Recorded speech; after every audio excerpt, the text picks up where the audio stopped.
నమస్కారం, welcome to Suman TV. ప్రస్తుతం మనతో పాటు ప్రముఖ జ్యోతిష్యులు, ఆంజనేయ స్వామి ఉపాసకులు బ్రహ్మశ్రీ సిస్ట్లా సిద్ధాంతి గారు ఉన్నారు. వారితో మాట్లాడదాం. గురుగారు నమస్కారం అండి. నమస్కారం అమ్మా.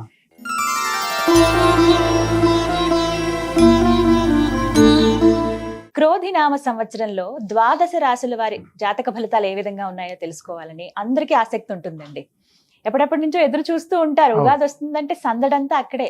ఉగాది పచ్చడి సేవించడం ఒక ఎత్తు అయితే పంచాంగ శ్రవణం ఇంకొక ఎత్తు. ఆఫీసుల్లో, ఇళ్లల్లో, ఆలయాల్లో, ఇంకా ఎక్కడైనా సరే చూస్తూ ఉంటారు. అయితే అందరూ మా జాతక ఫలితాలు ఎలా ఉన్నాయి, మేము ఈ రాశిలో పుట్టాం, మా నక్షత్రం ఇది అని అందరూ చూసుకుంటూ ఉంటారు. సో మీ ద్వారా వినాలనుకుంటున్నాం, ఈ సంవత్సరం ప్రత్యేకించి ఎవరెవరికి అత్యద్భుతంగా ఉందంటే ఏ రాశుల వారికి బాగుందో, వాళ్ళు ఇంకా బాగా ఉండడానికి ఎటువంటి పరిహారాలు చేసుకోవాలో తెలియజేస్తారా? తప్పకుండా తల్లి, మంచి ప్రశ్న అడిగారు. ముందుగా మనం ప్రార్థనతో ప్రారంభించి ఈ కార్యక్రమాన్ని ప్రారంభించుకుందాం. శ్రీ గురుభ్యో నమః, శ్రీ మాతాపితృభ్యో నమః, గురువే సర్వలోకానాం విషజే భవరోగిణాం నిధయే సర్వ విద్యానాం శ్రీ దక్షిణామూర్తయే నమః. విశ్వేశం మాధవం డుండిం దండపాణించ భైరవం వందే కాశీం గుహాం గంగాం భవానీం మణికర్ణికాం శ్రీ భవానీం మణికర్ణికాం. శ్రీ గురుభ్యో నమః. ముందుగా మనకి ఈ ఫాల్గుణ మాసం అంటే తెలుగు మాసాలు సాంప్రదాయంగానే ఉగాది అనేది వస్తుంది. ఫాల్గుణ మాస అమావాస్య సోమవారం 8వ తారీఖుతో అంటే ఏప్రిల్ నెల 8వ తారీఖుతో శోభకృత్నామ సంవత్సరం పూర్తయిపోతుంది. ఇక మంగళవారం పాడ్యమి అంటే ఆ రోజునే నూతన సంవత్సరం ఆరంభం. దాన్ని ఉగాది అని పిలుస్తాం, సంవత్సరాది అని కూడా పిలుస్తాం. సంవత్సర ఆది, ఆది అంటే మొదలు, సంవత్సరానికి మొదటి రోజు కాబట్టి సంవత్సరాది అని పిలుస్తాం. అది ఎప్పుడు వచ్చింది? మంగళవారం. వారం మంగళవారం అయింది. అదే సమయంలో ఇక తిథి వచ్చేటప్పటికి పాడ్యమితో ప్రారంభం అవుతుంది. ఈ సంవత్సరాన్ని ఏమని పిలుస్తున్నామంటే శ్రీ క్రోధినామ సంవత్సరం.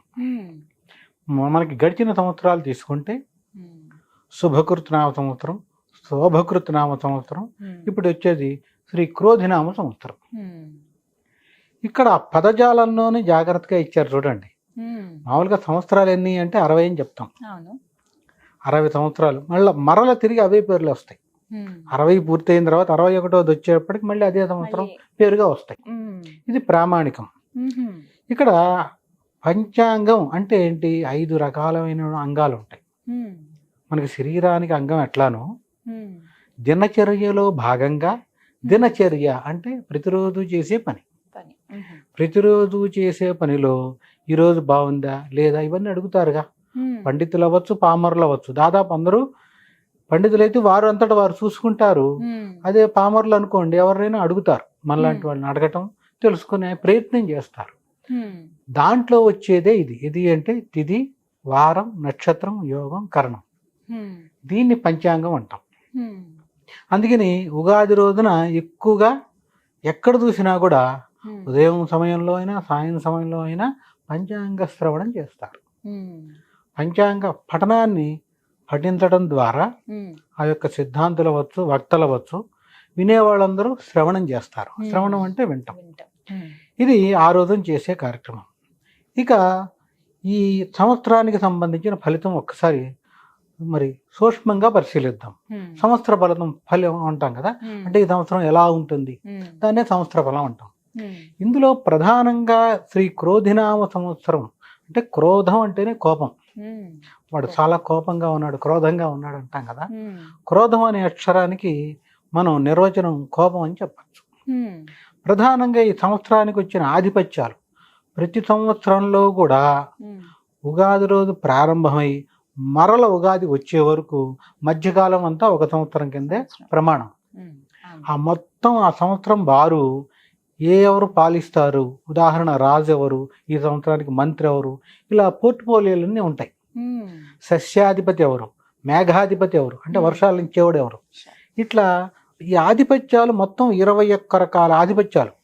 రాజు, మంత్రి, సేవకుడు, సస్యాధిపతి, హాస్యాధిపతి, మేఘాధిపతి, ధాన్యాధిపతి, వస్త్రాధిపతి, ఇట్లా 21 రకాల ఆధిపత్యాలు ఉన్నాయి.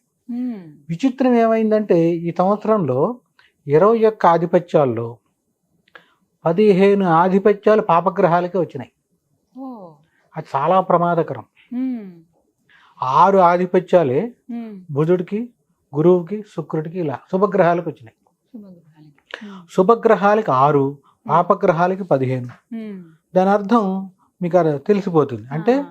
విపరీతమైన ఎక్కువ పరిస్థితులు శక్తి. ఉంటాయి. ఉమ్. ఎక్కడ అంటే భారతదేశం కాదు, ప్రపంచం అంతటా. ఉమ్. ఉగాది తర్వాత నుంచి పరిశీలిస్తే ఉమ్. అస్తవ్యస్తంగా తయారవుతుంది. ఉమ్. అది ఏ రకంగా ఉంటుంది అది మనం ఒక్కొక్కటి తెలుసుకుందాం. ఉమ్. ఇందులో ప్రధానంగా పరిశీలిస్తే రాజు ఎవరు? కుజుడు. ఈ సంవత్సరానికి అధిపతి. క్రోధినామ సంవత్సరానికి వచ్చేటప్పటికి రాజుగా కుజుడు అంటే అంగారకుడు. ఉమ్. మంత్రి మంత్రి వచ్చి శని, శనేశ్వరుడు మంత్రి. ఉమ్. విచిత్రం ఏంటంటే జ్యోతిష్ శాస్త్రంలో చెప్పేది ఏంటంటే వీళ్ళిద్దరూ ఎవరు అంటే కుజశనులు ఇద్దరు కూడా రైవల్స్ అంటాం. ఓ. ఆ రైవల్స్లో కూడా ఆగర్భ శత్రువులు. రైవల్స్ అంటేనే శత్రువులు. ఇంకా ఆగర్భ శత్రువులు అంటే మామూలు శత్రుత్వం కాదు. ఉమ్. పచ్చగడ్డి వేస్తేనే వేయకపోయినా మండుతుందా అన్నట్టు. ఉమ్. అంత శత్రుత్వం ఉన్నటువంటి ఉమ్. వాళ్ళిద్దరికీ ఆధిపత్యాలు వచ్చినాయి. ఉమ్. అసలు పాపగ్రహాలు అందున పాపగ్రహాలతో కూడి మళ్ళీ ఆధిపత్యాలు కూడా అవే వచ్చినాయి. ఉమ్. రాజు ఏమో కుజుడు, మంత్రి శని. ఉమ్. అంటే రాజు చెప్పిన మాట మంత్రి వింటాడా? ఇప్పుడు మనిద్దరికి సలహా మిత్రత్వం తీసుకుంటారంటే. ఉందనుకో, మా అండర్స్టాండింగ్ ఉందనుకో, ఆ, మీరు చెప్పిన పని నేను చేయటమో, నేను చెప్పిన పని మీరు చేయటమో జరుగుతుంది. చేస్తాం. అవును. ఆఫీసుల్లో అయినా అంతే కదా, కార్యాలయాల్లో తీసుకుని అంతే కదా. ఉమ్. అది చెప్పిన మాట విన్న వాళ్ళు తీసేస్తారు. ఉమ్. ఇక్కడ ఏం జరుగుతోంది? ఆధిపత్యం, రాజ్యాధిపత్యం రాజుగా కుజుడైతే ఉమ్. మంత్రి శని. ఉమ్. దీని ద్వారా ఏం జరుగుతుంది? ప్రతి స్థానంలో కూడా ప్రధాన స్థానాలు ఉంటాయి కదా, ఉమ్. కార్యాలయాల్లో ఒక చైర్మన్ అనండి, ఎండి అనండి, లేదా మంత్రుల్లో కానీ ముఖ్యమంత్రి అనండి, ప్రధానమంత్రి అనండి, దేశాధినేతలు అవ్వచ్చు. ఉమ్. వారు చెప్పిన మాట కింద వాళ్ళు వినరు సరిగ్గా. ఉమ్. పరస్పర వైరుధ్యంగా ఉంటుంది. ఉమ్. మనం చెప్పాము వినట్లేదు అని ఉంటుంది. ఈయన చెప్పింది కరెక్ట్ కాదేమో అని వీళ్ళకు ఉంటుంది ఆలోచన విధానం. ఎందుకని? ఆధిపత్యాలు శత్రుత్వం కదా. ఉమ్. చెప్పిన పని ఇన్ టైంలో ఎప్పుడు జరగదు. ఉమ్. ఇది ప్రధానంగా వచ్చేటువంటి మొదటి ఇబ్బంది. ఉమ్. ఇక ఇందులో ఉన్న 9 గ్రహాల్లో శుభగ్రహాలని గురు, శుక్రులు, బుధుడు శుభగ్రహాల కింద చెప్తూ ఉంటాం, ఉమ్. చంద్రుడితో పాటుగా. ఉమ్. చంద్రుడు అందులో ప్రధానంగా చెప్పేటప్పటికి శుక్లపక్ష చంద్రుడిని శుభుడిగా చెప్తాం జ్యోతిష్యంలో. ఉమ్.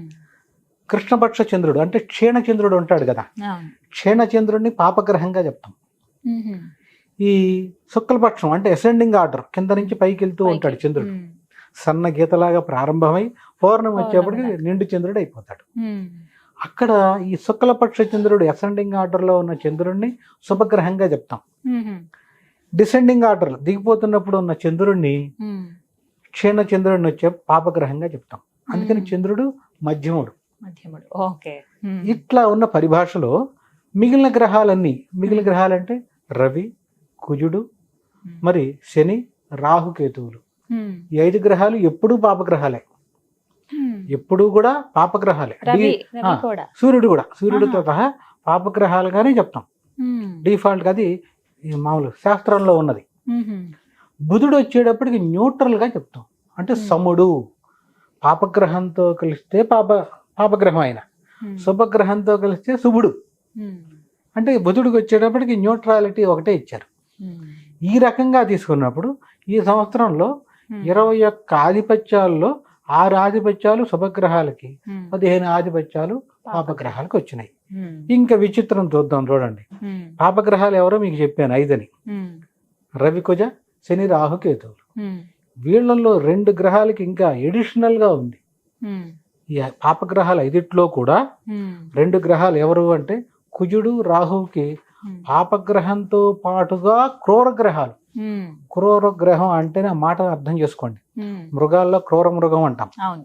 అంటే ఏంటంటే వివేకం, విచక్షణ, విజ్ఞానం 3 ఉండవు. ఉమ్. సింహం ఉందనుకోండి, ఉమ్. ఎవరు కనపడినా చంపేస్తుంది. ఉమ్. అంటే విచక్షణ ఏమి ఉండదు. ఉమ్. మరి అదే ఇటు వచ్చేటప్పటికి లేడీగానే ఎవరిని చంపవుగా, ఉమ్.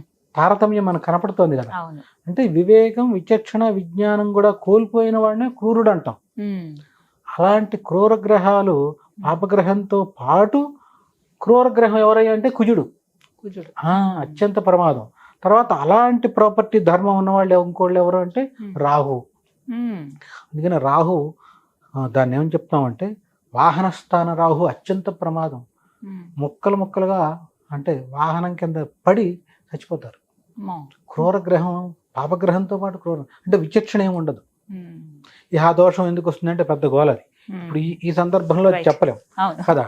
ఇప్పుడు మనం ఇటు వచ్చేటప్పటికి రాజు క్రూరగ్రహం అయినటువంటి పాపగ్రహం అయినటువంటి కుజుడికి రావటం ద్వారా ఈ సంవత్సరం మొత్తం ఫలితాలు తీసుకుంటే దేశం మొత్తం రాష్ట్రం గ్రామం దగ్గర నుంచి మొదలు పెడితే గ్రామం పట్టణం నగరం ఇట్లా వరుసగా రాష్ట్రం దేశం ప్రపంచం ఎక్కడ చూసినా కూడా ఏదో రకంగా అలజడి ఉంటూనే ఉంటుంది.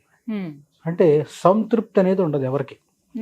అలజడి గోల ఇదొకటే కాకుండా కుజుడు ఆధిపత్యం రావడం ద్వారా విపరీతంగా ఏం జరుగుతాయంటే భూ సంబంధ తగాదాలు ఎక్కువ ఉంటాయి.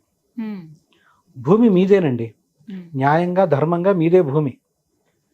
బయట వ్యక్తి వచ్చి ఆక్రమించేసి ఇది నాదే అనేస్తాడు. చూడండి ఎంత ప్రమాదకరం.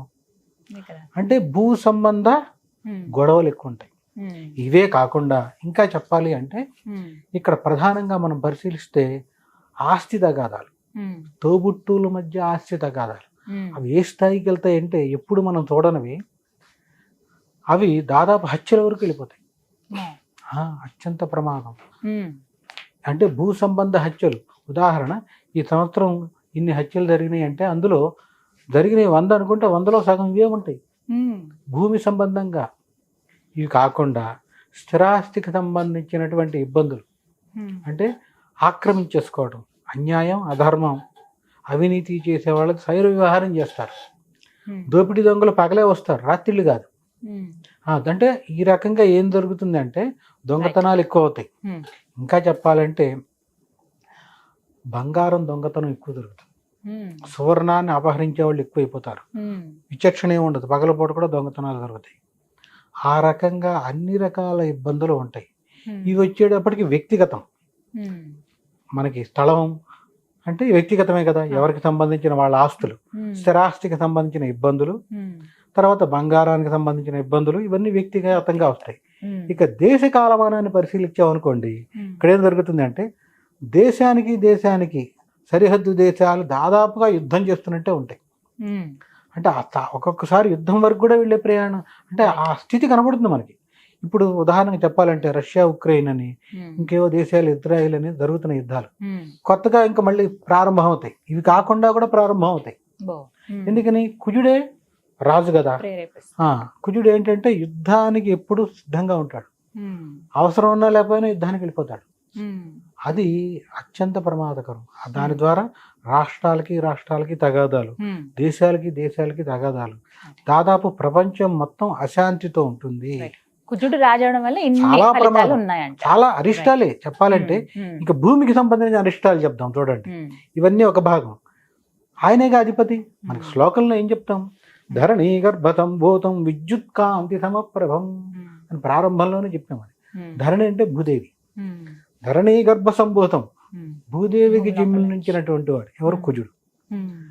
ఇంకోవైపు ఏం చెప్తా ఉంటే ఇంకో ప్రమాణం దీనికి, భూమి పుత్రో మహాతేజ జగతాం భయకృత్ సదా వృష్టికృత్ దృష్టి హర్త చ పీడాం దహతు మే కుజః అని ప్రమాణం మంత్రంలో చెప్తాం. అది ఇది సాధారణంగా ఎవరు వినుండ్రు, అలా అరుదైంది.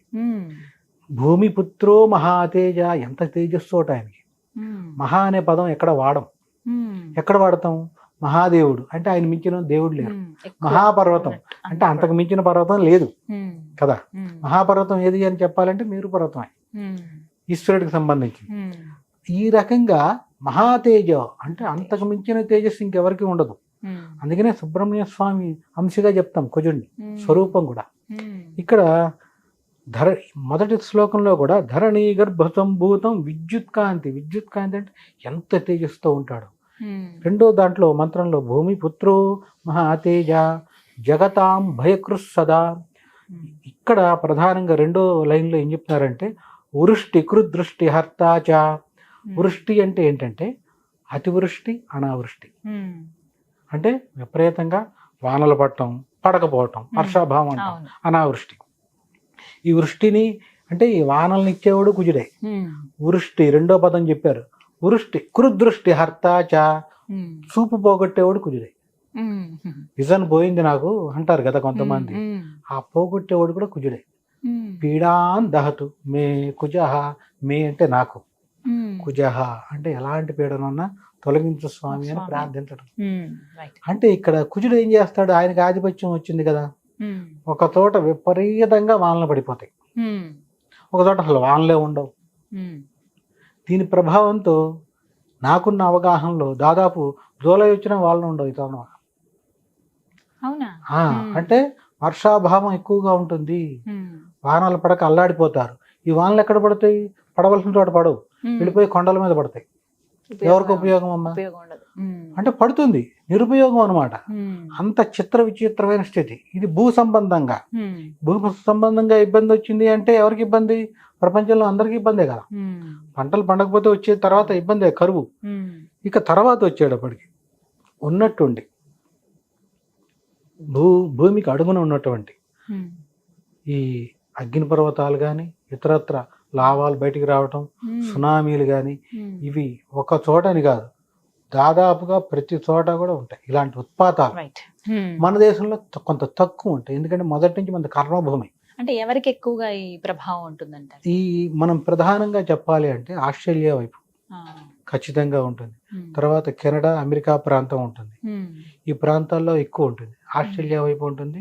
ఈ ఇటువైపు వచ్చేప్పటికి యూరోపియన్ అంటే ఈ కాంటినెంట్ లో కూడా ఉంటుంది, తీవ్రత ఎక్కువ ఉంటుంది.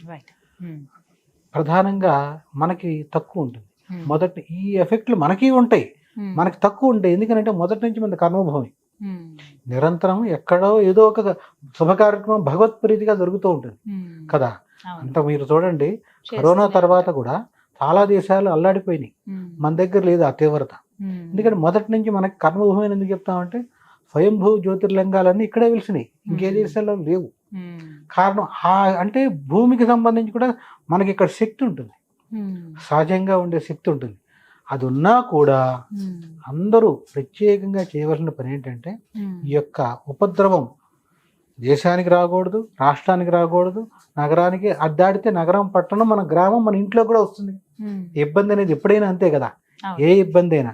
అంటే వ్యక్తిగతంగా ప్రతి వాళ్ళు బాగుండాలంటే ఖచ్చితంగా ఈ సంవత్సరం మొత్తం కుదిరితే ప్రతిరోజు, కుదరని పక్షంలో కనీసం మంగళవారం రోజు సుబ్రహ్మణ్య భుజంగ స్తోత్రం కానీ ఇది చదవటం చాలా ఉత్తమం. సుబ్రహ్మణ్య భుజంగ స్తోత్రం లేదా ఈ సుబ్రహ్మణ్య కరావలంబ స్తోత్రం కుజుడి ప్రీతిగా చేయడం అనేది అత్యంత అవసరం. చేస్తే వాళ్ళ కుటుంబం వరకు ఎవరు చేసుకుంటే వాళ్ళకి బాగుంటుంది. ఇలా కాదు, అలా చేసుకోవడం ద్వారా చాలా మంచిది. కుజుడికి కాస్త మనం శాంతి చేసిన వాళ్ళం ఉంటాం. విపరీతమైన క్రోధినామ సంవత్సరం కదా, ఆయన కోపాన్ని మనం చల్లార్చిన వాళ్ళం ఉంటాం. ఇది దేశ కాలమాన పరిస్థితులు ఎక్కడ చూసుకున్నా కూడా దాదాపుగా ఇదే. భూమికి సంబంధించి వానలు పడవు, అతివృష్టి అనావృష్టి. ఇటువైపు వచ్చేప్పుడు ఇందాక తెలియపరిచినట్టు దోపిడీలు, హత్యలు, మానభంగాలు, దొంగిలించటం, దాదాపు భూమి సంబంధమైన తగాదాలు, ఇతరత్ర దేశంలో రాష్ట్రాల్లో అశాంతి, ఏదో ఒక అశాంతి ఉంటుంది. ఇది మొత్తం మీద పరిశీలిస్తే మనకి దాదాపుగా ప్రజల్లో కానీ ఎక్కడ చూసినా కూడా కొంత అలజడితో పాటు ఖర్చు కూడా పెరిగిపోతుంది. పంటల్లో తీసుకుంటే మటుకు కుజుడు ఆధిపత్యం వచ్చింది కాబట్టి ఎర్ర భూములు అంటే ఎర్రనేగడ భూములు అంటారు, ఎర్ర భూములు అంటారు. రెడ్ సాయిల్, బ్లాక్ సాయిల్ అని ఉంటాయి కదా. ఎర్ర భూముల్లో పంటలు బాగా పండుతాయి. బ్లాక్ సాయిల్ కంటే రెడ్ సాయిల్లో భూముల్లో పంట ఈల్డింగ్, దిగుబడి అంటాం కదా, దిగుబడి చాలా బాగుంటుంది. ప్రధానంగా వచ్చేప్పుడు కందుల పంటలు కానీ, ఎరుపు ధాన్యాలు కానీ ఇవన్నీ చాలా బాగా పండుతాయి. వాటికి రేటు కూడా బాగా వస్తుంది. ధన్యవాదాలు. నమస్కారం. ధన్యవాదాలు.